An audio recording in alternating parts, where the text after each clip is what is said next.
할렐루야. 아멘. 오늘 거룩하고 복된 주일 아침에 하나님의 교회에 나와서 예배하는 사랑하는 여러분 모두에게 하나님의 한량없는 은혜와 평강이 충만하게 임하시기를 주님의 이름으로 축원합니다. 아멘. 오늘은 마태복음 16장 21절로 28절 말씀을 통해서 메시아의 길, 제자의 길 이런 제목으로 말씀을 선포할 때 큰 은혜를 받으시기 바랍니다. 오늘은 원래 3.1절 기념 예배로 드리는 날입니다. 내일 모레가 3.1절이거든요. 우리나라가 일본의 식민지 지배를 당할 때에 지금으로부터 103년 전 1919년 3월 1일 이 나라의 독립을 위해서 우리 기독교인들이 주동이 돼가지고 온 나라의 백성들이 분연히 일어나서 독립만세를 부른 날입니다. 매년마다 오는 이 날을 우리 기독교인들은 결코 잊어서는 안 된다는 것입니다. 왜냐하면요, 기도하며 지켜낸 우리 이 대한민국 기도의 열매로 지켜낸 우리의 조국이기 때문에 그런 것입니다. 지금 유럽의 러시아가 이 주변에 있는 나라를 공격하기 시작했습니다. 전쟁이 일어났어요. 어느 유명 인사는 그것은 우리하고 전혀 관계없다라고 이야기합니다. 그러나 그렇지 않습니다. 혹여라도 방심하면요, 우리나라도 그렇게 될 수가 있다는 것입니다. 우리는 기도하면서 정신 바짝 차려야 합니다. 그리고 또 이번 주간이 대단히 중요한 주간이에요. 3.1절도 있지만요, 이번 주 수요일 3월 2일이죠. 이날은 사순절이 시작되는 성회 수요일이라고도 말하고요, 제의 수요일이다 이렇게 불리는 날입니다. 그러니까 이 사순절이 이번 주 수요일부터 시작돼요. 사순절이란 뭐냐? 이 땅 위에 살고 있는 모든 사람들이 예수님의 십자가의 고난의 죽음을 되새기는 절기라는 것입니다. 우리가 아직 주인되었을 때에 그리스도께서 우리를 위하여 죽으셨다는 사도 바울의 증언처럼 오늘날 우리들이 그리스도 예수의 고난과 십자가의 죽음에 동참하는 절기가 되어야 하겠다는 것입니다. 사순절이라뇨 뭐냐? 주님의 부활을 앞두고 제 수요일에서부터 부활절 전야까지의 40일간 참회를 행하는 기간입니다. 제의 수요일, 그러니까 3월 2일이죠. 수요일이죠. 제의 수요일이란 뭐냐? 사순절의 첫날이에요. 첫날. 그러는데 이번 주 수요일이 바로 제의 수요일이에요. 옛날에는요, 이날 참여자들 머리 위에, 참여하는 휴게하는 사람들 머리 위에 재를 뿌리는 관습에서 유래되었다고 그랬어요. 그리고 이 기간 동안에는 육식과 가물을 금하고 몸과 마음을 깨끗이 하고 화려한 옷도 입지 않고 부정한 일들을 멀리했다 이렇게 말합니다. 사순절의 유래는요, 초기 교의사를 보면은 로마 가톨릭 교회에 속해 있던 중세기부터 전래된 것으로 죄를 참여하고 절제하고 자기 훈련을 했어요. 그리고 부활절 전까지 육식을 하지 않았어요. 육식을. 그래서 경건의 훈련을 했던 이 절기였다는 겁니다. 그런데 더 중요한 의미가 있는데 그것은 그리스도에 대한 명상보다는 부활하신 주님을 영접하는, 다시 말하면 예수 그리스도를 진정 구주로 모셔드렸는가 하는 반성의 기간이 되어야 한다는 거예요. 내 안에 온전히 예수 그리스도를 나의 구주로 모시고 있는지, 이것을 다시 한번 되새기는 기간이 되어야 한다는 거예요. 현대를 살아가는 그리스찬들은요, 절기에 대한 의무를 무심하게 흘려버리거나 무미하게 보내버리는 경향이 많아요. 부활절이라고 해서 단 하루만 그리스도의 부활을 기억할 것이 아니라 이러한 사순절 기간을 통해서 영적으로 신령한 은혜를 받고 일상생활에서 그리스도와 동행하는 삶을 살아야 하는 것입니다. 아멘. 저는 이제 오늘 본문으로 들어가려고 하는데요. 오늘 우리에게 주신 본문은요, 뭐냐? 두 단락으로 나누어서 이해를 해야만 돼요. 하나는 16장 21절에서 23절에 보니까 예수의 순환과 부활에 대해서 처음으로 예고를 하셔요. 그리고 비로소 예수님이 당하실 고난에 대해서 제자들에게 말한 부분과 또 하나는요, 16장 24절부터 28절까지 예수를 따르는 제자들이 가야 할 제자도에 대해서 우리에게 가르쳐주는, 이렇게 두 개 부분으로 구분이 되어 있어요. 마지막 절에는 뭐라고 합니까? 우리가요, 우리 주님이 이 땅에 다시 재림하는 날까지 우리의 모습이 어떤 모습으로 세워져야 할 것인가?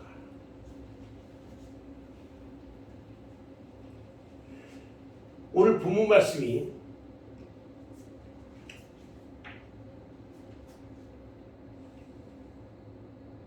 전반부와 후반부, 이 두 개가 하나로 된 이 본문은요, 예수께서 자신이 누구이고 그의 정체성이 무엇인지를 우리에게 밝혀줘요.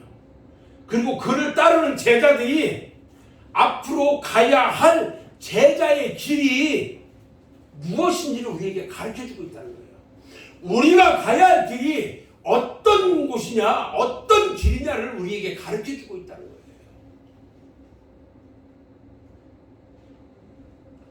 우리는요, 단순히 예수 믿는 사람이 아니라 예수를 따르는 제자들이라는 것입니다. 오늘 말씀을 통해서 예수의 제자로서 가야 할 길을 발견하는 은혜의 시간이 되기를 주님의 이름으로 축원합니다.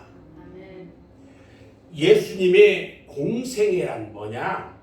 예수님이요, 어렸을 때의 생활, 그리고 자기 개인의 생활이 아닌 이 세상의 인류를 구원하기 위해서 사역하셨던 3년 동안의 생애를 말하고 있는데, 마태복음 16장에 등장하는 베드로의 신앙 고백,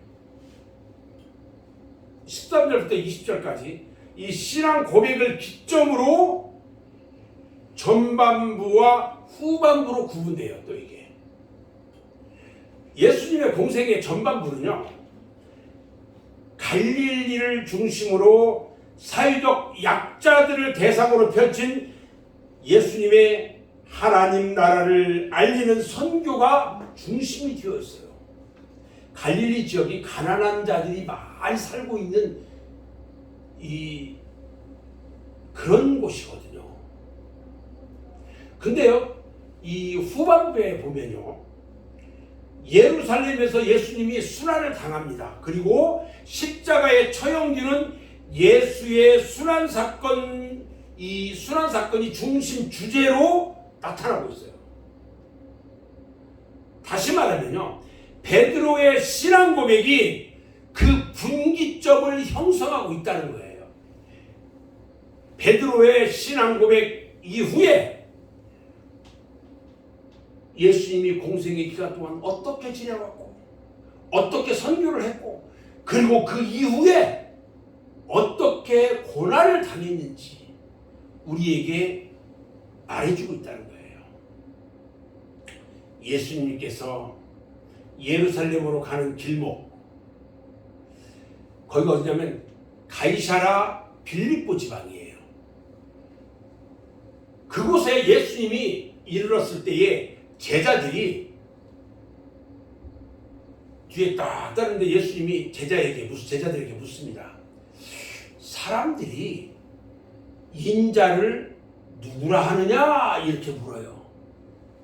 제자들이 대답하기를 세례 요한이라고도 하는 사람도 있고, 어떤 사람은 엘리야, 어떤 사람은 예레미야 선지자라고 하는 사람이 있습니다, 이렇게 대답해요. 그러니까 예수님이 제자들을 향해서 단도직입적으로 물어요. 그러면 너희는 나를 누구라 생각하느냐? 너희는 나를 누구라 생각하느냐? 그런데 아마 제자들에게 질문하면서 쓱 보면서 누구를 봤을까? 제자들의 이 대표가 누구예요? 시몬이에요.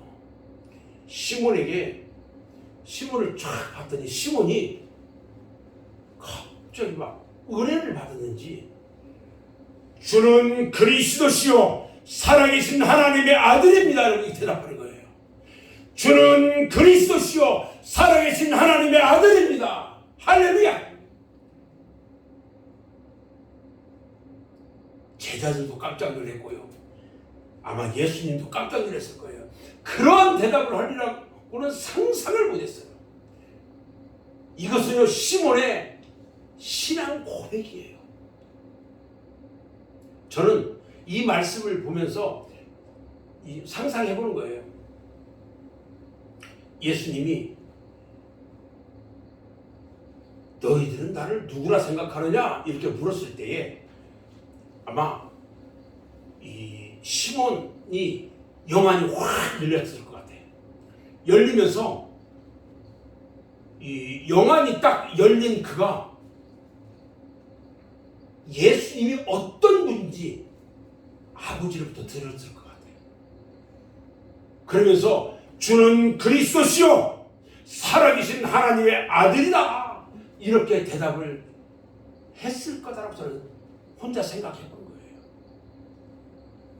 아무튼 시몬의 이 놀라운 신앙 고백이요 깜짝 놀랐어요.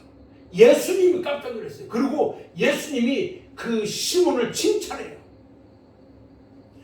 그리고 베드로라는 이름을 내립니다. 베드로라는 말은 바위라는 말이거든요. 바위. 단단한 바위. 그리고 그 바위와 같은 베드로 위에 교회를 세우라고 말씀하셔요.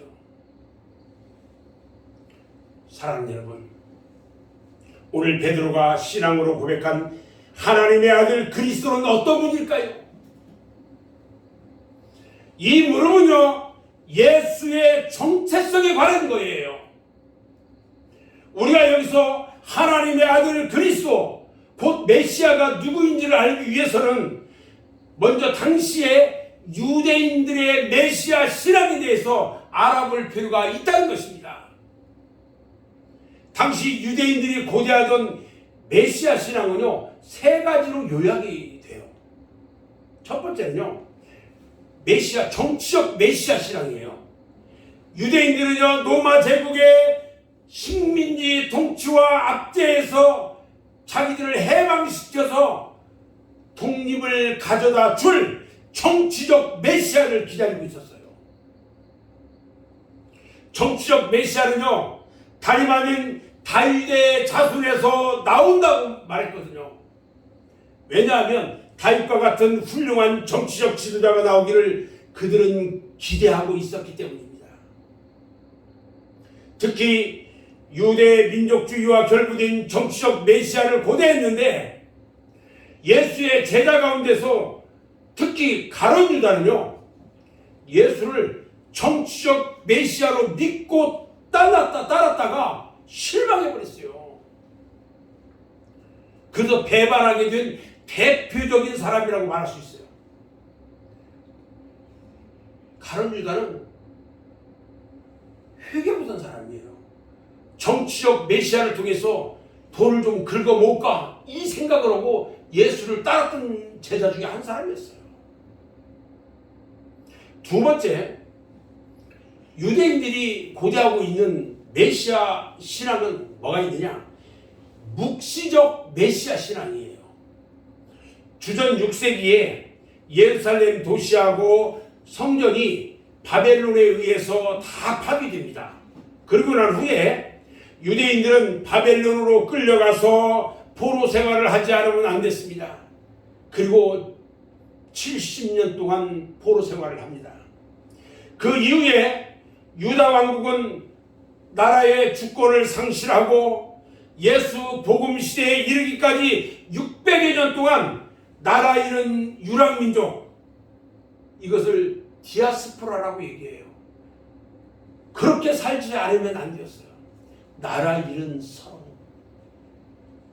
주전 3세기경에 유대민족의 정치적 해방이라는 희망의 상실과 더불어서 정치적 메시아 신앙이 점점 퇴조되고요, 묵시적 메시아 신앙이 새롭게 등장하기 시작합니다.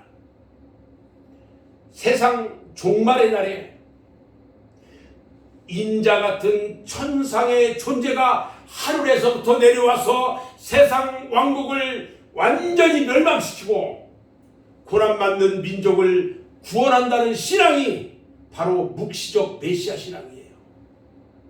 이러한 묵시적 메시아 신앙은요, 유대 백성의 하층민들에게 특히 호소력이 컸다는 거예요. 너무너무 살기가 힘드니까 그들이 묵시적 메시아 신앙을 더 선호했어요. 그래서 예수께서 갈릴리에 오셔가지고 때가 찼고 하나님 나라가 가까이 왔다라고 선포할 때에 그들이 예수를 따랐던 것도 이 때문이었던 거예요. 이러한 묵시적 종말 신앙과 연관성이 있었다는 거예요. 또 있어요.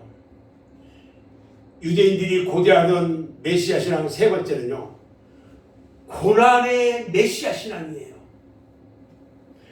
바벨론 포로기 말에 기록된 것으로 보이는 이사야서 53장에는요 하나님의 종의 고난에 대한 찬양시가 있어요.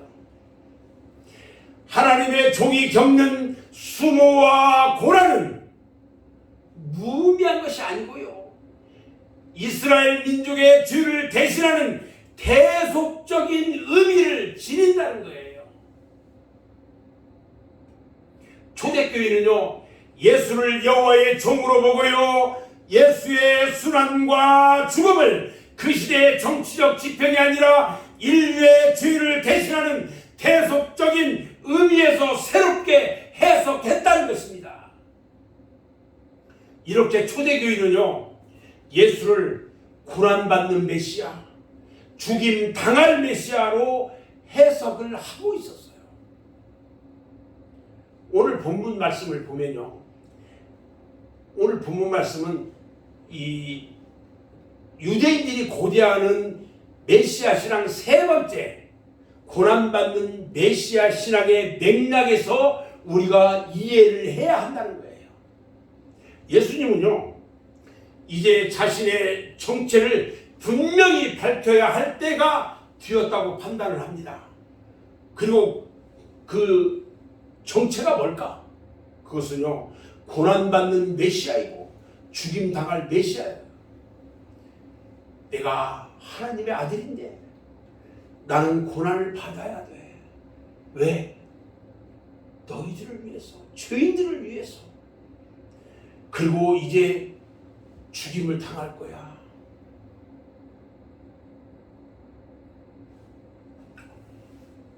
전반부에 갈릴리 사역에서 예수님이 사역을 행하는 동안에 예수님은요, 당신의 정체에 대해서 철저히 침묵하고 있었거든요.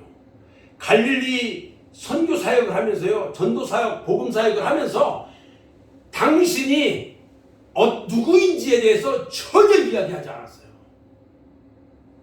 단지 가르치는 것, 이적의 사역을 통해서 당신 자신이 메시아라는 것을 확실하게 해주는 데 주력하고 있었어요.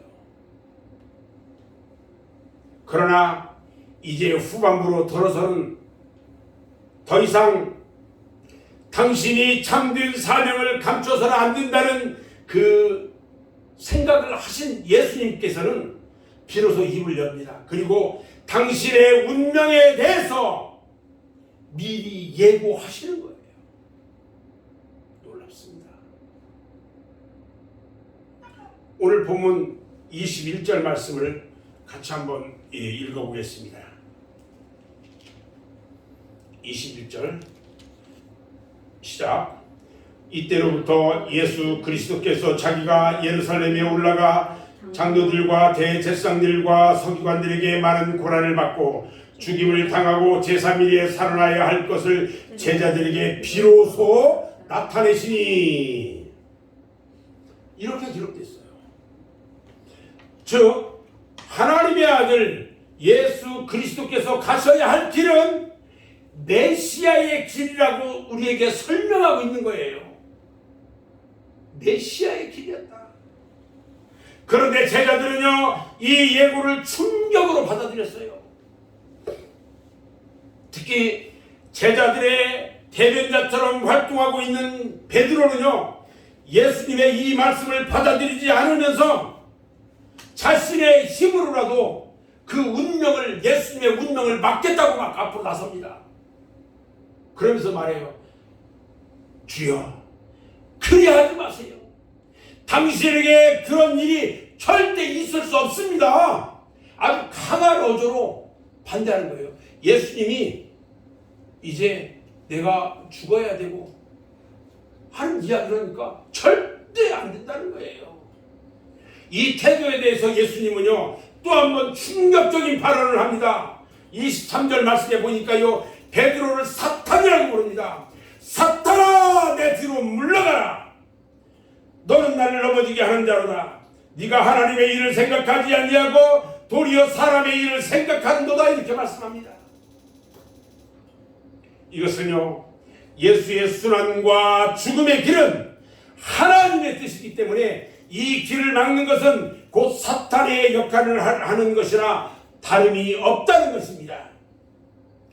예수님께서는 베드로에게 그 길을 막아서지 말고 뒤로 가서 제자의 길이나 충실하게 걸으라고 요청하는 겁니다. 사랑하는 여러분, 여기에서 우리는요, 예수님과 베드로의 관계에서 매우 흥미로운 것을 우리는 발견할 수가 있어요. 먼저 16장 13절로 20절 말씀에 보면 시몬은 예수님께 고백하기를 그리스도라고 말합니다. 그리고 예수님은 시몬에게 베드로라고 말합니다. 너무너무 좋아요, 분위기가. 여기서는 이렇게 시몬과 예수가 무척이나 우호적인 관계가 있는 것처럼 보입니다. 그런데 오늘 본문 16장 21절로 23절에서는 정반대로 나타나요. 베드로와 예수는 서로 책망을 합니다. 베드로는 고난의 길을 가겠다는 예수를 말리고 있고요, 예수는 그러는 베드로를 책망하며 꾸짖습니다. 앞에서는요, 천국의 열쇠를 주겠다고 칭찬했던 베드로를 뒤에서는 사탄의 역할을 하는 사람으로 책망을 합니다. 이렇게 두 이야기는요, 아주 극명한 대조를 이루고 있어요. 이렇게 극명한 대조를 보이는 것은요, 복음서를 쓴 저자의 이 의도하는 바가 있어요. 그래서 우리는 서로 대조되는 그 이야기를 통해서 예수님과 베드로가 메시아에 대한 생각과 기대가 서로 다르다는 것을 우리가 볼 수 있어야 되는 거예요. 메시아에 대한 생각이 예수님의 생각, 베드로의 생각이 달랐어요. 그리고 그 다음을 분명히 알아야 한다는 거예요.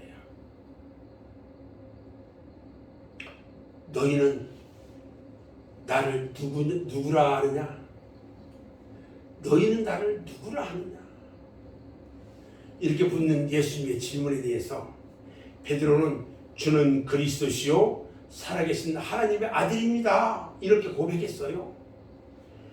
이처럼 베드로의 고백에 대해서 예수님은 만족하시고 그를 칭찬하셨거든요.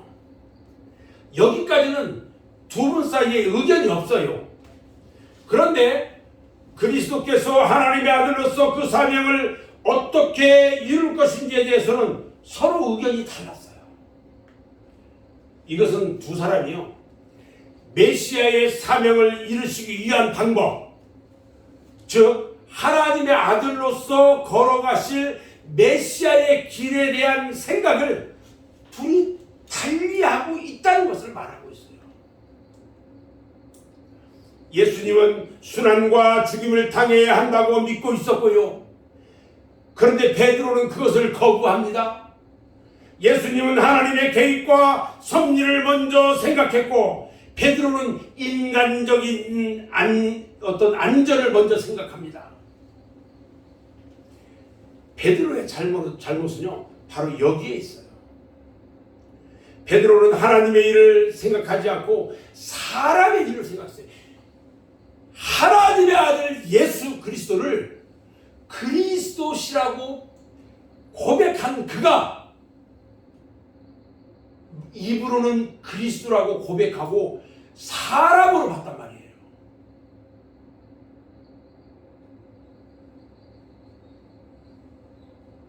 하나님의 일이란 뭐냐면요, 인간을 구원하는 일인 반면에 사람의 일이라는 것은 뭐냐? 자기 목숨을 보존하는 거예요.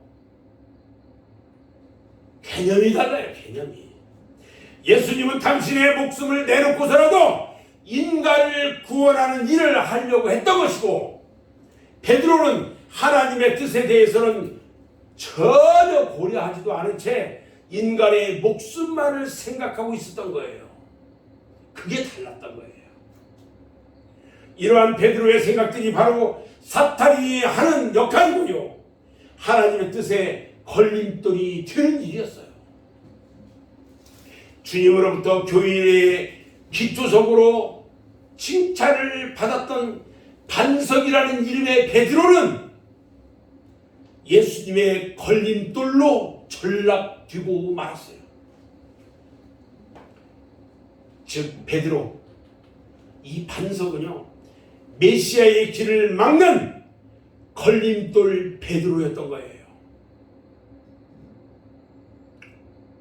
우리가 하나님을 잘 믿는다고 모인 우리들이요, 돌아서서는 하나님의 뜻을 거역하는 예수님의 가시는 길을 막고 있는 걸림돌의 역할을 혹시라도 하고 있지 않은지 우리는 우리 자신을 돌아봐야 합니다. 이번 사순절 기간 동안은요, 여러 가지 생각들을 제가 지금 하고 있어요. 오늘 아침 강단에서 이 얘기를 해야 될까 말해야 될까 이런 고민도 했어요. 저녁마다 함께 모여서 이 사순절 기간 동안 말씀 보고 기도하는 시간을 좀 가질까, 그때 다 참석을 할까? 뭐 여러 가지 생각들이 나는 거예요.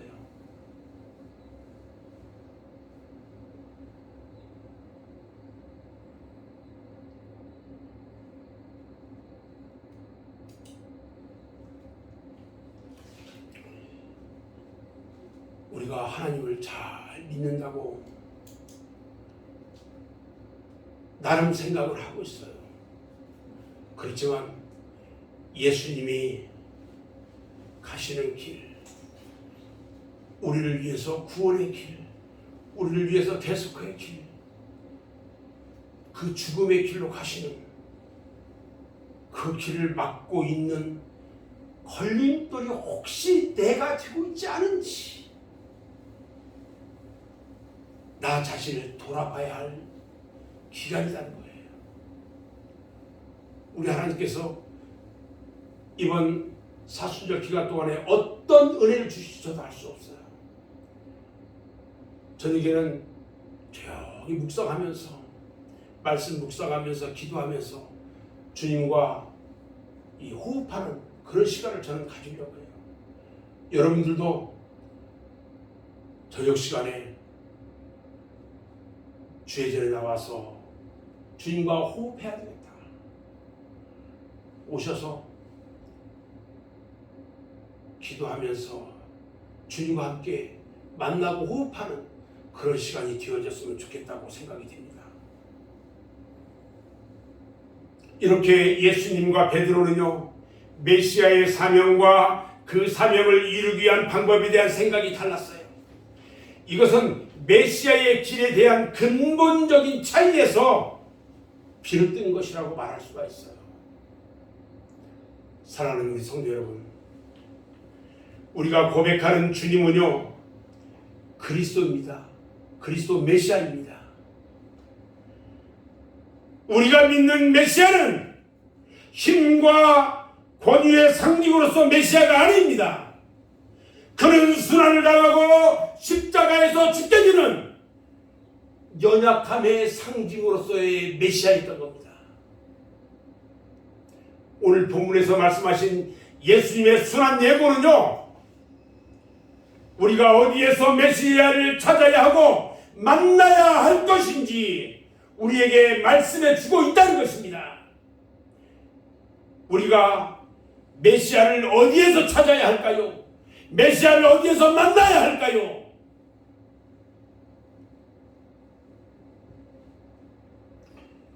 오늘 우리들의 현실에서요, 예수님을 만나려면 어디에서 예수를 만날 수 있을 것이라고 생각합니까? 우리가 주변의 사회적 약자들과 그들과의 연대, 나눔, 그 가운데서 현존하시는 그리스도를 만날 수 있어야 함을 우리에게 말하고 있는 것입니다. 그리고요, 메시아의 길이 영광의 길이 아니라 고난의 길이라는 것을 우리에게 말씀해 주고 있다는 것입니다. 메시아의 길은요, 고난의 길이에요. 영광의 길이 아니었다는 거예요. 저는 이제 오늘 말씀을 정리합니다. 예수님은 하나님의 아들로서 걸으실 메시아의 길은 고난과 죽음의 길이고, 제자가 걸어야 할 제자의 길은요, 주님의 운명을 그대로 따라가는 것이라고 말씀하셨어요. 주님의 운명을 그대로 따라가는 것이다. 예수께서 자신의 욕망을 버리시고요, 인류의 구원을 위해서 순환과 죽음의 길을 가신 것처럼 제자들도 자기 중심적인 욕심을 뒤로하고 예수의 순환의 길에 나서야 하는 것입니다. 예수의 길이 영광의 길이 아니든 제자의 길도 역시 영광의 길이 아니라는 것입니다. 하지만 예수의 순환과 죽음이 끝이 아니에요. 마찬가지로 제자들도 제자들의 순환과 고난이 최종 종착점이 아니라는 겁니다. 예수께서 순환과 죽음을 통하여 부활에 이르게 된 것처럼 제자들도 예수의 부활의 참회에게 될 것이라는 겁니다. 아멘. 물론 제자들이 자기를 부인하고 때로는 자기의 목숨을 바쳐야 할 때도 있겠지만 그것이 끝이 아니라는 것을 우리에게 말씀해주고 있는 것입니다. 왜냐하면요, 생명을 쥐고 계신 분은 누구예요? 하나님이시기 때문입니다. 하나님을 잃고 자기의 육신적인 생명을 지키기 위해서 몸부림을 치는 사람은요, 잠시는 성공하는 것 같지만은 결국은 실패하고 만다는 것입니다. 왜 그러냐? 영원한 생명을 잃어버렸기 때문입니다. 반대로 하나님을 믿고 하나님의 뜻을 위해서 육신적인 목숨을 두려움 없이 던져지는 사람은 영원히 살 수가 있는 것입니다. 그것은 생명이 아버지의 손에 달려 있기 때문에 그렇습니다. 이것이 부활신앙으로, 이것들이요, 부활신앙으로 사는 제자들에게 주어진 축복이에요. 축복. 이러한 축복이 있다고 우리는 믿는 것입니다. 아멘. 하지만 메시아의 길을 따라서 제자의 길을 걸어간다는 것은요, 무척이나 힘든 고난의 길이에요. 그래서 예수님께서는 본문 27절 28절에서 우리에게 위로의 말씀을 줍니다. 머지않아 장래에 예수께서 하나님의 영광을 입는 것을 보게 될 거라고 우리에게 말씀하고 있어요. 하나님의 영광을 보는 일은 대단히 중요합니다. 왜 이것이 중요할까요? 그것은요, 제자들의 고난이 헛되지 않고 육신적인 생명이 전부가 아니라는 것에 대한 확증이기 때문에 그래요. 그러므로 제자로 부름받은 우리는요, 이러한 확신을 가지고 하나님의 영광을 바라보면서 힘겹고 고통스러운 제자의 길을 당당하게 갈 수 있어야 하는 것입니다. 그런 제자들의 삶을 살아가는 여러분 모두가 되시기를 주님의 이름으로 축원합니다. 기도하겠습니다.